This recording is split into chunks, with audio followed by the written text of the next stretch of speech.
Değerli izləyicilər, Azertelin elan etdiyi yeni internet tarif paketləri öncəki o 1 manat bir gün məsələsindən də daha biabırçıdır. Bu haqda Azərbaycan İnternet Forumunun prezidenti Osman Gündüz açıqlama yayıb və şərh verib məsələyə. O qeyd edib ki, Azertel mobil internet tariflərini də dəyişəcəyini elan edib və təkliflərə baxsaq görərik ki, qonşu ölkələrlə müqayisədə kifayət qədər bahadır və bu başqa bir müzakirə mövzusudur. Maraqlı məqam burada odur ki, bu dövlət şirkətinin təqdim etdiyi internet paketləri aylıq adı ilə satılır, amma əslində paketlər 30 gün yox, cəmi 28 gün keçərlidir.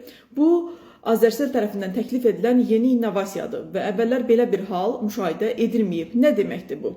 Adi hesablama göstərir ki, bu qayda ilə müştəri 12 dəfə yox, bir il ərzində 13 dəfə ödəniş etməyə məcbur olacaq. Yəni ildə 12 yox, 13 dırnaqarası aylıq internet paketi almış olacaq.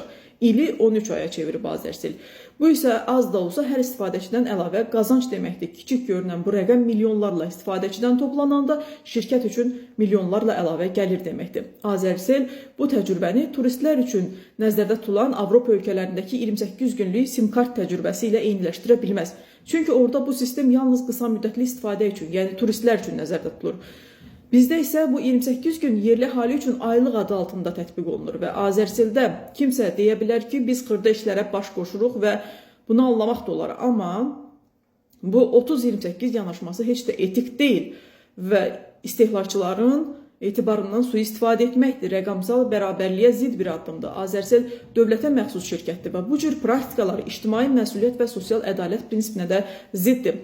Anti-inhisar və istehlak bazarına nəzarət dövlət agentliyi, aidiyyatı qurumlar bu məsələni araşdırmalı və aylıq anlayışını ədalətli, şəffaf şəkildə istifadəsini təmin etməlidirlər. Aylıq sözünü 28 günə dəyişmək olmaz. Söhbət yəni fevral ayından getmir, ilin bütün aylarından gedir. Yəni bir ayımız 28 gündür, qalanları yox.